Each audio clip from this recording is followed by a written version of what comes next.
inni nasihun lak famusyaddidun alaika fala tajidanna fi nafsika syai'an. Saya ini mau nasihati Anda, kemudian saya cara nasihati itu keras.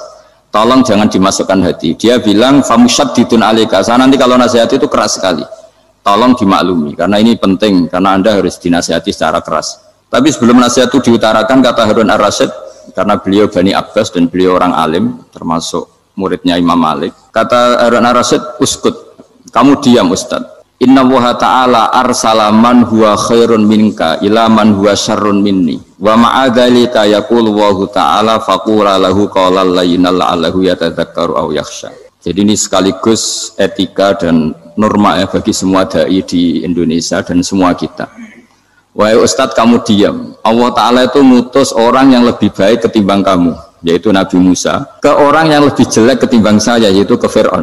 Itu saja harus pakai etika, faqula lahu qawlan layyinan. Kamu harus ngomong yang halus. Jadi intinya ini Harun ar-Rasyid komplain. Kamu itu kalau jadi ustadz ngaji kira-kira gitu. Jadi betapa baiknya orang dulu memahami Quran. Jadi Quran itu dibaca, kemudian kita mungkin baca terus jadi cerita. Mungkin ada yang baca jadi perilaku, ada yang baca kemudian itu mengilhami, membentuk. Nah kira-kira itulah yang membentuk kiai-kiai alim di NU, di beberapa pesantren maupun orang-orang alim di luar NU.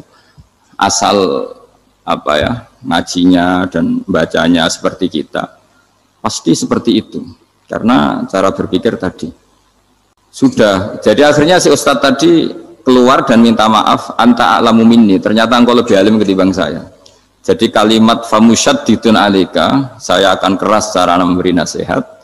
Itu yang diket, yang dipotong, yang dibatalkan atau yang diralat oleh Khalifatullah Harun ar-Rasyid. Yaitu dikatakan Inna Allaha ta'ala arsala man huwa khairun minka ila man huwa syarrun minni. Yaitu Allah mengutus orang yang lebih baik ketimbang kamu, yaitu Nabi Musa, ke orang yang lebih jelek ketimbang saya, yaitu Fir'aun.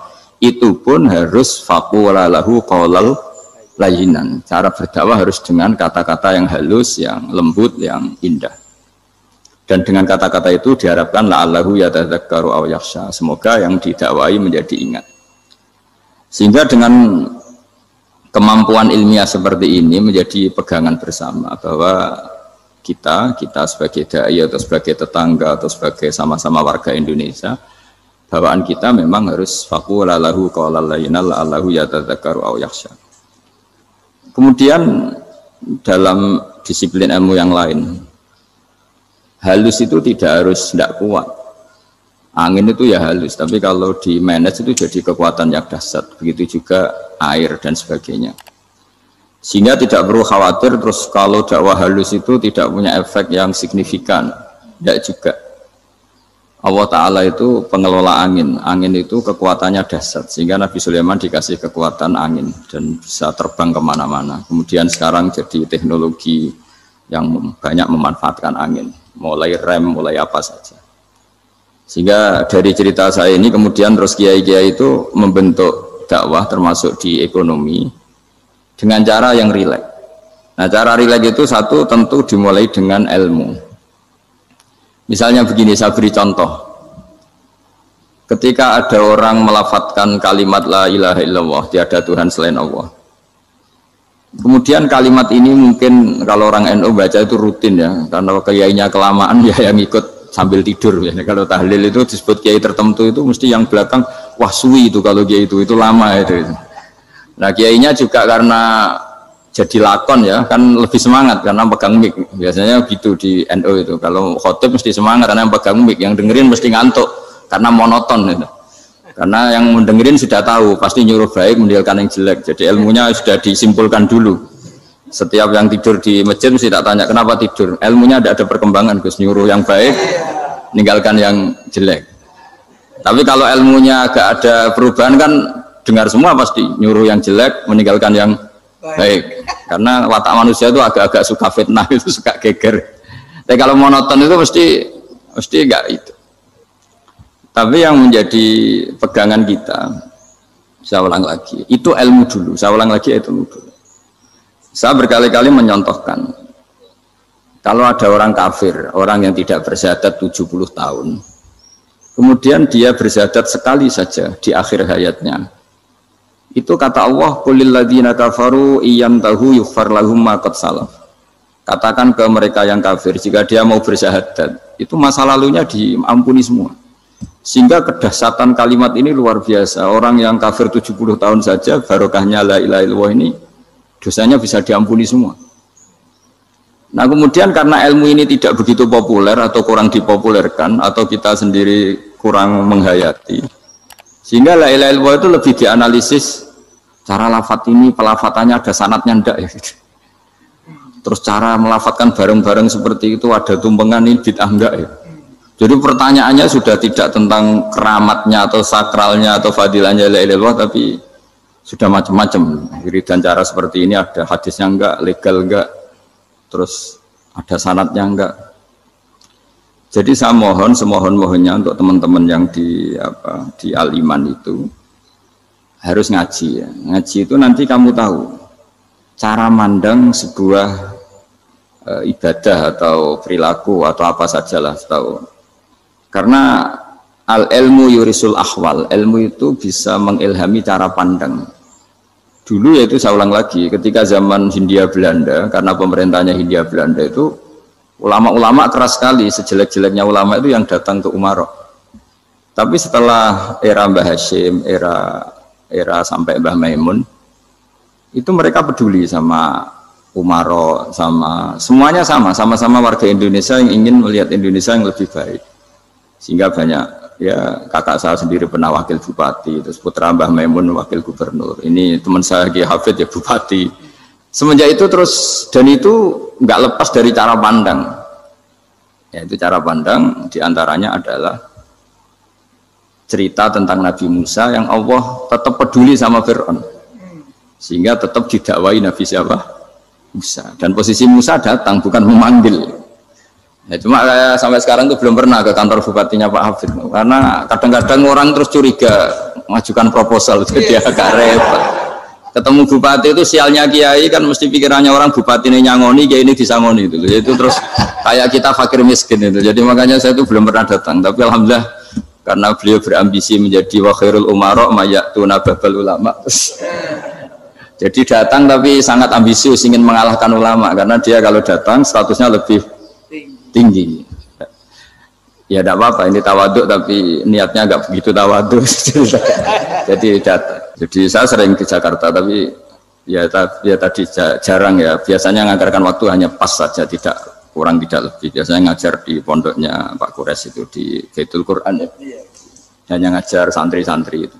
Nah, jadi pemahaman Quran dulu itu kata Imam Ghazali itu membaca Quran itu membaca bukan bercerita. Kalau kamu membaca seperti ini kunta qori'an, kamu pembaca. Pembaca itu yang mengambil pelajaran. Tapi kalau kamu hanya cerita itu namanya kunta hakian. Sebenarnya Anda tidak membaca Quran, tukang cerita.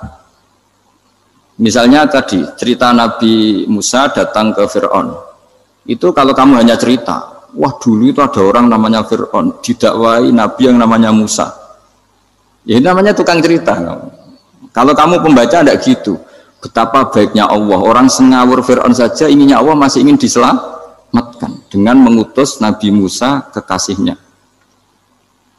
Itu namanya kunta qori'an, kamu pembaca betul, bukan kunta hakian, kamu tukang cerita. Begitu juga seterusnya tentang Quran ayat-ayat seterusnya. Sehingga yang diharapkan dari pembacaan Quran itu memang kita sebagai ahli baca, ahli mu'tabir ya, ahli yang ngambil pelajaran, bukan tukang apa? Cerita. Sehingga dulu ketika Sayyidina Umar radhiyallahu anhu ketika membuka Baitul Maqdis atau Baitul Muqaddas dan diajak syukuran, pesta-pesta makan itu. Beliau enggak mau. Ketika ditanya kenapa engkau enggak mau? Alasannya itu langsung beliau baca Quran. Jadi saya punya sekian contoh. Saya ulang lagi, saya punya sekian contoh. Orang-orang dulu dengan Quran itu menyatu, bukan sekedar dihafal tapi menyatu.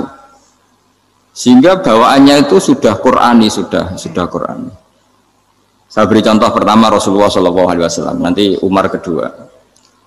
Rasulullah itu pernah nggak makan sampai 3 hari. Terus ditanya oleh sahabat, lalu kekuatan engkau bisa hidup apa? Terus menghentikan al-aswadani, maksudnya itu tamar dan air, hanya makan kurma dan air. Tapi beliau tidak ketemu roti atau nggak ketemu nasi lah kalau orang Indonesia.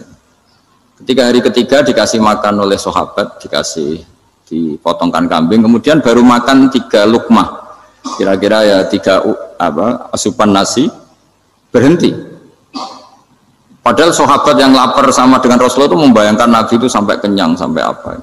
Tapi ketika ditanya, seperti ini pun nanti ada hisabnya. Walatus alunna yauma idzin anin naim. Jadi acara makan-makan gini itu nanti ada hisabnya. Nabi nangis. Hanya sahabat nggak jadi nerusin makan. Jadi ketakutan orang dulu sama ketika Sayyidina Umar dijak pesta ketika memenangkan Baitul Maqdis itu. Inna wa ta'ala ayyara qauman. Allah itu mengkritik sebuah komunitas kaum karena apa? Adhabtum thayyibatikum fi hayatikum dunya wastamta'tum biha. Kamu adalah orang-orang yang jatah nikmat kamu sudah kamu habiskan di dunia. Adhabtum itu kalian habiskan jatah kenikmatan kamu di dunia. Wastamta'tum biha, kamu di dunia sudah berpuas-puas. Maka jatah Anda sekarang di akhirat habis. Sehingga Sayyidina Umar enggak mau pesta-pesta karena takut jatah nikmatnya habis. Kata beliau terus, astabqi thayyibati, akan saya sisakan sisi-sisi kebaikan saya supaya tidak habis. Corong Jawa itu jadi entek-entekno biar jatahnya masih.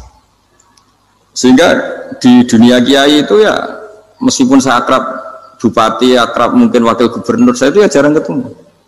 Karena kalau orang Jawa bawaannya ketemu ya makan-makan, guyon-guyon. Nak keterusan ras demul buswargo. Makanya saya pastikan Pak Yusuf Mansur kesini tidak akan saya jamin, biar aja, biar jatahnya masih. Jadi ini bukan karena saya biar jatahnya masih. Ya, jadi itu ilmunya kiai. Nah, efek dari ilmu ini dahsyat. Kalau Anda berpikir tentang nasib Anda di akhirat, nanti bawaannya juga tidak akan mudah menyalahkan orang lain, tidak akan menghakimi orang lain karena sibuk dengan dirinya sendiri, tapi tidak dengan makna egois, tapi makna orang baik itu siapa? Orang yang sibuk dengan aib pada dirinya, dengan kekurangan pada dirinya, saking sibuknya mikir aibnya sendiri, tidak sempat mengoreksi aibnya orang lain. Itu awal ilmu. Ilmu itu tidak dimulai dari larangan. Kalau larangan karuan, tidak termasuk ahli surga, orang yang suka mengadu domba, tidak termasuk orang baik yang cari kesalahan orang lain. Itu namanya pelarangan. Tapi ilmu itu di atas nahi, di atas pelarangan itu. Kamu punya kesadaran bahwa kamu itu yang penting selamat dulu, jangan memikirkan orang lain. Dengan makna bukan egois, tapi dengan makna supaya tidak menyalahkan orang lain. Nah, saya termasuk ya boleh dikatakan kiai lah, yang paling fanatik bahwa semuanya itu harus dimulai dari ilmu. Ya saya ulang lagi, dimulai dari ilmu. Nah, dari sini kemudian saya berharap Indonesia menjadi damai, menjadi baik. Itu bukan karena kita baik-baik banget ya, tidak mungkin kita ada nabi, tapi karena sudah sibuk dengan memikirkan kesalahan diri sendiri. Sehingga misalnya kita baca Quran, Rabbana zalamna anfusana, lalu kita langsung ingat betapa hubungan kita dengan Allah itu harus ikrar dulu, merasa zalim dulu, merasa salah dulu. Nah, kalau semua orang merasa salah di depan Allah itu mesti bawaannya enggak mudah menyalahkan orang lain, karena kita bilang Rabbana zalamna anfusana. Nah, itulah ilmu-ilmu yang mungkin banyak pembaca Quran tapi hanya baca, atau kalau baca ini tok disebut al-haqi, ahli cerita. Yang dibutuhkan tuh al-qari', pembaca kemudian mu'tabir, kemudian mau beriktibar. Seperti yang dilakukan tadi Harun Ar-Rasyid tadi. Inna wa ta'ala arsala man huwa khairun minka ila man huwa syarrun minni. Wa ma'adzalika yaqulu wa ta'ala faqula lahu qaulal layyin. Ini kamu tidak usah memaksakan musyaddid keras sama saya, karena Allah Ta'ala telah mengutus orang lebih baik ketimbang kamu, yaitu Nabi Musa, ke orang yang lebih jelek ketimbang saya, yaitu Fir'aun. Itu saja harus beretika, faqula lahu qaulal layyin la'allahu yatadzakkaru aw yakhsha. Dan alhamdulillah bawaan kita sebagai orang timur atau orang Jawa itu kalau mau ngandani orang itu halus sekali. Di antara bentuk kehalusan kata-kata diceritakan di ayat lain. Ketika Nabi Musa ketemu Fir'aun, dawuhnya begini, fakul apa itu yang di juz 30 yang juz di juz 30 ini yang bagian dari, kan tadi hanya fakul lahu qaulal layyinan. Lahu qaulal layyinan itu bentuknya apa? Ya, bentuknya apa? Itu Nabi Musa disuruh ngendikan sama Fir'aun. Apakah kamu mau saya nasihati? Fakul halaka ila antazakka. Halaka itu pilihan, hal itu istifham, laka itu otoritatif. Jadi betapa santonya kalimat itu. Fakul halaka ila antazakka. Jadi kalau dimaknani model Pak Hafid, model saya ngaji di sarang itu, halaka onoto iku kedue sira, berhak bagi kamu, berhak bagi Anda. Apakah Anda berhak loh mendapat nasihat supaya Anda jadi orang yang lebih baik? Halaka ila antazakka. Jadi tidak kalimat perintah, tapi kalimat pilihan. Apa engkau mau saya beri nasihat? Wahdiyaka ila rabbika fatakhsha. Dan saya beritahu kamu tentang Tuhan dan kemudian kamu menjadi orang yang baik, fatakhsha, orang yang punya khasyah, punya. Jadi kayak apa kalimatnya itu? Napa jenengan kerso? Itu kalau orang Jogja, orang-orang daerah-daerah yang berada nyugui tamu itu kan, ayo makan-makan. Itu kan kayak tamunya itu kelaparan. Masa Pak Yusuf Mansur kelaparan? Tidak mungkin kan. Masa Ustaz terkenal kelaparan kan tidak mungkin itu. Monggo, napa jenengan ngersakno? Karena bisa saja tamunya itu tidak kerso, mungkin karena darah tinggi, mungkin karena takut dianggap fakir miskin, macam-macam kan orang enggak. Itu kalimatnya itu halaka ila antazakka. Kayak apa indahnya dakwah. Halaka ila antazakka itu ada kata laka itu ya terserah jenengan mau enggak. Wa ahdiyaka ila rabbika fatakhsha. Nah, itu yang disebut membaca. Kunta qori'an la hakian. Anda benar-benar membaca Quran, bukan sekadar penceri. Nah, kemudian ini yang terakhir saya juga baru, sebenarnya saya itu nggak pernah bilang sanggup itu, tapi Pak Ustadz Zakaria itu GR terus sampai tadi pagi itu saya belum tahu kalau ada acara ini. Ya karena saya kiai, jadi kalau kiai itu kan ingatnya sama Allah aja, kalau sama manusia itu rondo-rondo lali gitu. Itu bukan memaksa, ya memang lupa. Sejauh mana sih pentingnya manusia kan tidak penting cara ilmu tasawuf itu. Tapi karena ini titipan Rasulullah SAW terus menjadi penting kan. Dititipi umat kayak jenengan itu yang ya sudah ngaji ngatur kiai ribet itu. Kiai ini biasa ngaji kan, kiainya yang ngatur, santri ini enggak. Pak Yai ngaji tanggal ini jam ini. Itu kan mengabaikan semua aktivitas kiai. Padahal jam ini mungkin saya punya jam. Mungkin jalan-jalan atau ngaji atau mutolaah atau munajat. Gara-gara Pak Zakaria ini kan terus Mas Tamam ini yang provokasi. Harus ngaji di jam ini, tema ini. Saya itu kalau ngaji ditentukan tema itu, ini memang saya agak keras di bab ini. Itu kayak ibarat gini loh.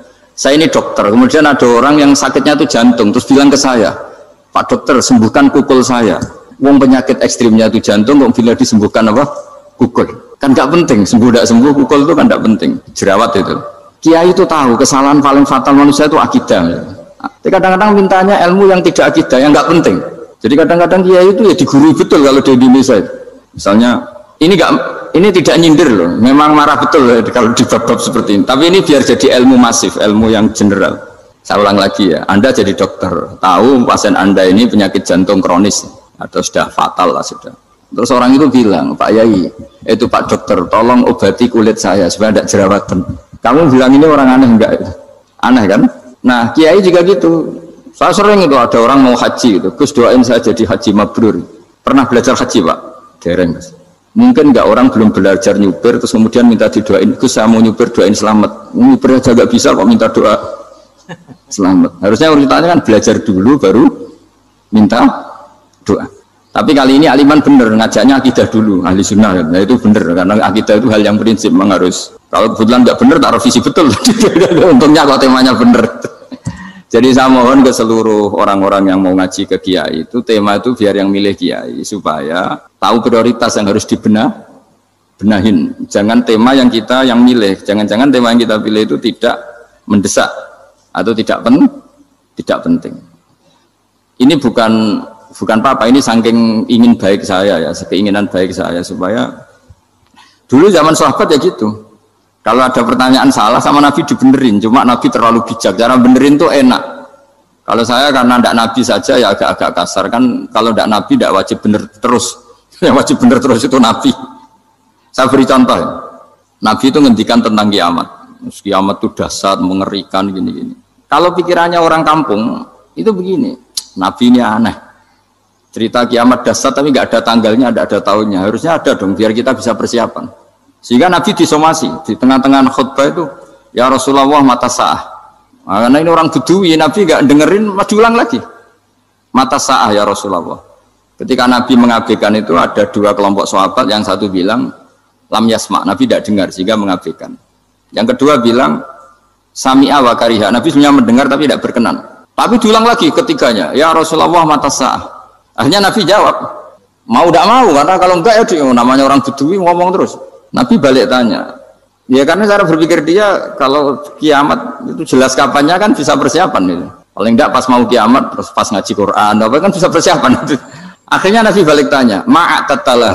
Kalau kamu berani tanya kiamat, lalu persiapan kamu apa? Ya terus orang itu bilang masyhur itu, ma'atatalah kabiro sholatin wala syamin wala kada wa kada walakinni uhibbuka. Saya sebenarnya tidak punya persiapan ya Rasulullah, cuma persiapan banyak puasa ya enggak, banyak sholat enggak, tapi saya mencintai engkau. Masyhur itu jadi hadis paling legenda, almar'u ma'aman ahabba, sebagian disebut anta ma'aman ahbabta. Ini kata semua sahabat yang di masjid. Si Bedui ini orang paling dibenci sahabat karena mengganggu Nabi saat khutbah, tapi akhirnya ini menjadi orang paling dicintai sahabat karena barokahnya itu hadis itu keluar secara terbuka, almar'u ma'aman ahabba. Sebagian riwayat yuhsyarul mar'u ma'aman ahabba, nanti orang akan sowan sama Allah bersama orang yang mereka cintai. Nah itu sahabat-sahabat fama farihu ba'dal Islam farohahum biadal hadis. Mereka tidak pernah senang setelah masuk Islam sesenang hadis ini. Karena kita tidak perlu soleh-soleh banget, cukup nyintai orang apa? Soleh gitu. Makanya saya sekali bilang itu ya, kadang-kadang saya jadi orang alim itu ya rugi. Ruginya tadi. Misalnya untuk menjadi orang alim kan harus hafal Quran, ngaji Bukhari, Muslim, Ikhya. Ternyata pengumuman kedua orang nggak bisa apa-apa.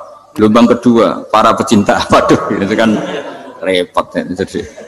Jadi kita yang jadi orang alim susahnya bukan main, ternyata disaingi pengumuman kedua dan para pecintanya. Wah itu kan akhirnya ketemu orang-orang nggak jelas tadi itu. Nah itu ya termasuk farah dalam Islam, farhatul aibin. Jadi senang itu di Islam itu ibadah. Ya kul bi fadlillah wa bi rahmati fa bidzalika falyafrahu. Senang itu diperintahkan Allah. Saya tuh sering di kamar, kadang itu nyun sewu kayak gatelan gitu, apa itu. Ya agak kukur-kukur terus merengut saja malu. Malu saya itu dilihat Allah kok kayak agak ridho itu malu. Ya kayak tadi lah, kamu dikasih rumah gratis, kemudian pas yang ngasih datang kamu kelihatan cemberut, itu yang ngasih kan mangkel. Jadi dikasih gratis masih cemberut. Sama hubungan kita dengan Allah itu semuanya dikasih gratis. Makanya tabassum, senyum itu ibadah. Kita yang nekuni ilmu hadis, betapa hebatnya Nabi ngendikan, kalau kamu tidak bisa ibadah yang berat-berat, cukup ibadah senyum. Kadang ngendikan tol koti wajin, kamu cukup berwajah yang indah, yang menyenangkan. Tabassum, senyum. Kalau kamu tidak bisa membalas jasanya orang yang ngasih, minimal kamu senyum, lihat minimal kamu kelihatan seneng gitu. Nah, makanya seneng itu sudah ibadah. Dan sekarang orang untuk seneng aja susah. Karena bawaannya nuntut orang lain supaya kayak keinginan dia, bawaannya nuntut, ya ribet. Kalau gitu ya ribet. Makanya saya bilang al ilmu yurisul ahwal. Ilmu itu diperkuat. Nanti yurisul ahwal, ilmu itu akan membentuk Anda. Dulu beberapa raja itu ya mau luhur karena jadi raja, punya apa saja. Tapi punya penasihat ulama, itu nasihat itu sederhana. Ada seorang raja tanya ke kiai, gimana dengan semua kerajaan saya? Wah, padahal dia punya apa saja. Jenengan miskin sekali, itu kerajaan seluas ini. Kok bisa aja? Terus ditanya sama si ulama tadi, andaikan Anda di padang pasir, kemudian kalau tidak minum segelas air itu mati, apakah Anda akan membeli segelas air ini dengan semua kerajaan Anda? Oh iya, pasti apapun saya lakukan untuk mendapat satu gelas air. Terus la tafrah bimulkin la yusawi syarbatamain. Kamu jangan bangga dengan kerajaan yang nilainya itu enggak sebanding dengan segelas apa? Air. Akhirnya raja itu mikir, saya tidak jadi raja bisa hidup. Tapi kalau enggak minum air mati. Berarti penting satu gelas air. Akhirnya lama-kelamaan ini anggap kerajaan itu biasa, ternyata nggak sepenting segelas air. Ya seperti kita lah, misalnya orang nggak punya alpat itu tidak malu, tapi kalau nggak punya celana itu malu. Kamu mau punya alpat tapi nggak punya celana? Kan nggak mau. Yaitu ilmu itu yurisul akhwal, ilmu akan melahirkan satu perilaku. Jadi kalau ilmu Anda mantap, pasti syukurnya juga mantap gitu. Ya makanya saya termasuk kiai yang selalu mendorong pentingnya ilmu. Bahkan kata Sufyan Ats-Tsauri ngendikan saking pentingnya ilmu ada kata fa'lam annahu la ilaha illallah, dimulai kata fa'lam. Dan saking pentingnya ilmu itu setiap nabi itu status permanennya itu hanya satu, mengajar. Rabbana wab'ats fihim rasulam minhum yatlu 'alaihim ayatik, membacakan ayat-ayat Allah sampai wa yu'allimuhumul kitab, mengajarkan kitab wal hikmah. Bahkan Allah sendiri wasofa dzatahul aliyah bi annahu al-muallim. Yaitu Allah ngendikan Ar-Rahmanu 'allamal Qur'an. Jadi betapa hebatnya pengajar. Allah sendiri mensifati dirinya itu Ar-Rahmanu 'allamal Qur'an. Allah itu Maha Rahman yang mengajarkan Quran. Di surat Iqra juga disebutkan Iqra wa rabbukal akram alladzi 'allama bil qalam. Jadi Allah mensifati dirinya sebagai pengajar. Kayak apa pentingnya mengajar? Karena al-ilmu yurisul ahwal. Ilmu ini melahirkan satu sikap. Pernah ada orang hartanya itu habis karena ngobati ibunya. Terus datang ke saya, dia sumpek karena hartanya habis ngobati ibunya. Terus dia bilang, Gus, saya ini sekarang sudah miskin karena ibu saya sakit dan harta saya habis untuk ngobati ibu saya. Terus tak guyoni sama saya. Kon kepen pinter apa kepen goblok? Kepen pinter Gus. Ingin pinter apa ingin goblok? Katanya ingin pinter. Kalau ingin pinter bahasanya jangan gitu. Harta kamu itu masih di akhirat karena habis untuk ngobati ibu. Bayangkan kalau habis untuk maksiat itu habis betul. Terus dia mulai syukur. Alhamdulillah Gus, harta saya habis secara heroik karena untuk mengobati apa ibu. Sudah pinter dia. Akhirnya miskin sampai sekarang ya tetap pede saja karena masih punya tabungan di akhirat. Dan itu saya terinspirasi oleh ilmu juga. Jadi dulu Sayyidah Aisyah itu pernah nyimpan sepotong daging kambing, disimpan untuk dimakan beliau, karena beliau mau iftar ya, mau buka atau apa. Singkat cerita, karena bawaan keluarga Nabi itu sakhok, ada orang minta dikasihkan. Suatu saat akhirnya kan habis, terus Nabi tanya, yang daging tadi di mana? Habis. Terus Nabi cara menjelaskan itu indah sekali. Harta kamu itu baju yang kamu pakai nanti ya rusak, yang kamu makan nanti ya ke WC. Wa tasaddaqta fa abqaita. Memang di semua riwayat itu pakai dhamir mukhatab mudzakkar, meskipun asal usul riwayat itu untuk Sayyidah Aisyah karena untuk umum. Yang kamu sedekahkan tuh yang masih, kamu jangan bilang kamu sedekahkan tuh yang habis, yang kamu sedekahkan tuh yang masih. Misalnya saya punya uang 1 miliar misalnya, terus pernah tak sedekahkan ke fakir miskin atau ke kiai atau ke pondok 100 juta. Itu yang mesti masih, karena kadung di luar kekuasaan kita. Kadung lillahi ta'ala. Justru yang masih itu yang potensi nanti untuk hal-hal yang kurang positif. Semenjak itu orang sedekah itu begitu entengnya karena itu yang masih. Ya tapi tentu sarannya yang tepat ya. Saya sekarang sering kampanye sedekah tepat. Karena misalnya sering saya itu didatangi orang kaya. Gus, saya ini punya uang banyak, ingin punya masjid biar dipakai orang Jumatan.